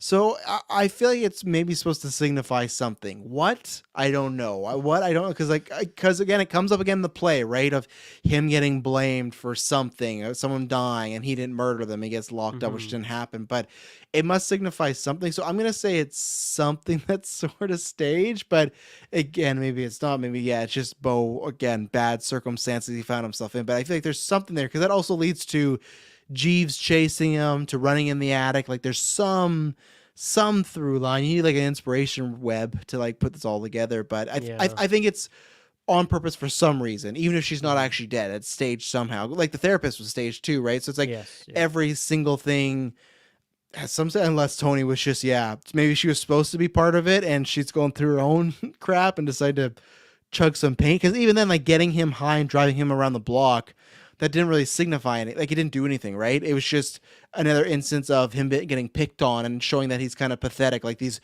two little girls, like I guess, early 20s teens are bossing him around. So maybe she wasn't part of the plan. Yeah. Our favorite, Bill Hader, makes a cameo appearance. Did you catch his voice when he's on the phone? No, but it sounded familiar the whole time. Like, because Okay. I thought it was somebody, but it's like it didn't because it had that phone kind of on it. But I was like, I didn't catch that it was Bill Hader. And then yeah, that was a I love fantastic that reveal. shot. He's Yeah, like, just I don't want tilted to his talk head about a it. little Yeah. bit. Yeah, it's so Yeah. good. And that's fun. Yeah. He just announced that after he's done Barry, he's going to direct a horror film and star in it. So I'm very I love excited that. about that. But yeah, that was like a great, just fun little cameo right there. So and now I really want to go back when I hear it the second time, like really listen to it. Cause like thinking back on it, I'm like, yeah, that could have been Bill Hader's voice, but it didn't. Like Bill Hader has a pretty like distinguishable voice. Yeah. So that's why, again, too, I'm just not sure. Oh, is it because it's over the phone? It's not as clear and stuff like that. But it almost feel like it could have been Bill Hader's voice that they like tweaked a little bit, but you don't need to because they still revealed him, right? It's not like a secret cameo. So I thought it was fun I and had a good time I with just that. love the way that phone call goes of like, Oh my god! can you yeah. describe her? And he's like, oh yeah, brown hair, brown eyes. And he's like, can you describe her physique? Like just all the wording is Yeah. like is so good. But yeah, that was a fun. We just watched the newest episode of Barry right before. Oh, recording nice! I this, haven't so. seen it, so I'm watching after this. But yeah, Nice. good season so far. But yeah, that was a fun. I was happy to see that, and it's and especially too because I feel like a little bit last season, but especially this season, Bill Hader's starting to do a bit more trippy stuff with Barry. Like it's a minor spoiler, but like last week when they had that shot of the wedding people on the beach running into like the wedding room and stuff, like Right. he's starting to do like experimental shots. So it's like I feel like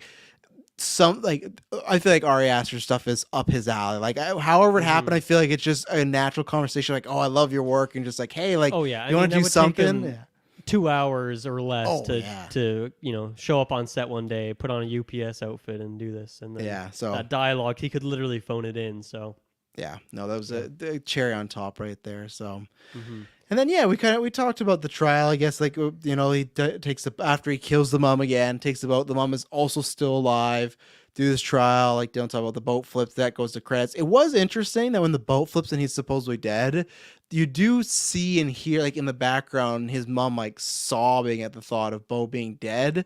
So it's this idea of like, if this is a real trial, does she regret it? Is it like a Yeah. sense of relief? And that's where I think that all comes. That's stuff that I don't think Ari would ever explain. That's like up to the eye of the beholder. But it was I liked it as a set piece. It felt very cinematic, very big. I really love the shot of him being in the middle of the speakers and looking up, and you can only see like the bars and you can see the TV a bit, but not really. So again, this is where I will watch it a second time at some point because it's the last, I feel like, hour is a lot to process. Because even this, I'm like, there's a stadium of people, and this is where it did feel to me very, like you said, Truman Show-esque of, okay, it's a review of his life in a sense, but Yeah. then there's aspects against that. But yeah, it was a weird, that one I'm still processing lots too. And then when he dies too, just the other people they get up and move on with their lives. Like it's nothing special to the other people. It's just another day at whatever this version of Earth is, Yeah, a little fourth wall element too of like the audience getting up and leaving, and as we mentioned, playing through the credits. So that's what you're doing too. So that's fun Yeah. element.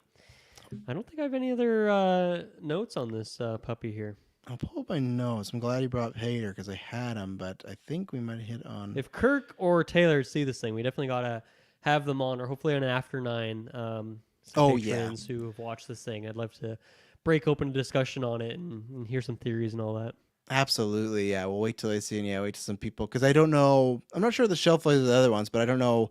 This is a type of movie, not like Hereditary Midsommar, where it's like I don't think this has any like legs. Like even you and me, it's like we can't like fully recommend it, right? It's one of those of like there's certain people if they were to ask me should I check it out, and I'd have to be like, well. Like I don't know many people in my personal life I would actually recommend it to. It's all like Don't watch it with your mom. I'll say that. yeah. If you got big mommy issues, no. But yeah, no. I checked my notes. That's everything. So, any final thoughts on Beau Was Afraid? No, huge pivot from Ari Aster. Not what I was expecting. I mean, the trailer was pretty weird, but I wasn't expecting this. I was expecting that he's just trying to throw you off the scent of what this movie actually is. But yeah, I'm excited to see him and Joaquin working together again. Yeah. If that truly does happen. And yeah, I'm down for Ari to go on this weird trajectory of just making very unique and strange and interesting movies. So I had a good time with this, and once again, fun to break down. I feel like me and you have done so many of these weirdo kind of movies and a lot of these fun reviews like Men last year. That was one that we did. But I enjoy this always, a lot more than Men. I'll tell you that much. yeah, I always like doing these weirdo movie reviews with you, Travis. This is a fun one once again.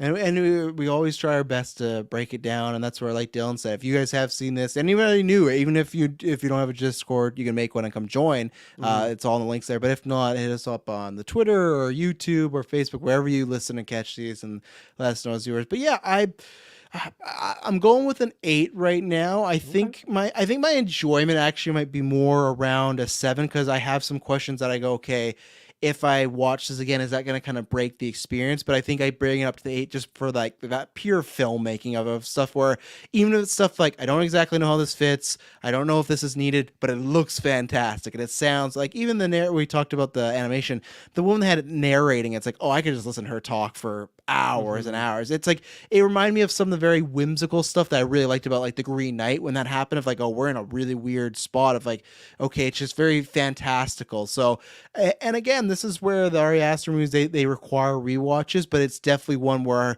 I'm happy to wait for, closer to Golden Geeks or even next year, where it's not like I got to rewatch it right away, because I am interested to see it, but you also need some time to digest it. It's not a just put on movie, except for that first hour. That first hour, I feel like that is something I will put on many times in my life, and maybe put on the first hour and pause or go to sleep, because the first hour is just like hijinks. And yeah, again, I feel like we talk about him on stuff we didn't stress enough, but yeah, Phoenix is just, there's lots of great actors in the world, but he just felt so perfect for this. And there's tons of actors in this, but he really has to, in my opinion, carry this movie. Like, it's on his shoulders along with Ari, as far as it is a very solo person type of journey, even though those are just characters you meet around. Like, you look at Elaine, because S-Bubs he's really excited because that actress, she's big in Scream 3, and we really like her. And we were excited that she was in here, but she had said before, like, I'm only in it for about 5 minutes. That's the thing where you have these actors, but they have like smaller appearances, but it's they all have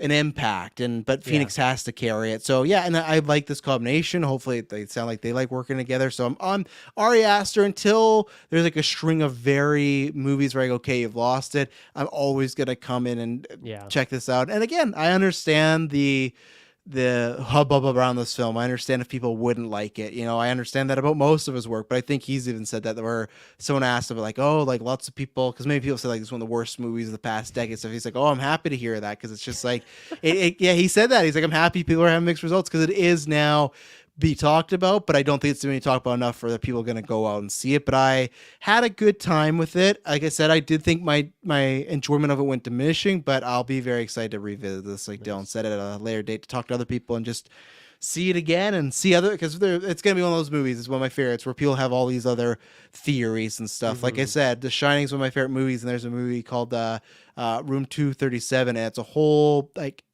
hour and a half, 2 hours, just documentary of all people's different theories about the movie. And I feel like this would be a movie, if he doesn't say stuff, that you'll get a cult following, and you would have forums based upon like, this is what this means, this is what this means. And that's always fun. Even if sometimes as a whole movie you go, oh, does it all work? I don't know. It's a fun kind of mystery in the brain. So yeah, cool. That's where I am. So yeah, good stuff. That's a fun one. Thank you to everyone that listened to this. Like I said, for the people that have, let us know. And when you hear from us next, which will be next week, not be boring. See ya.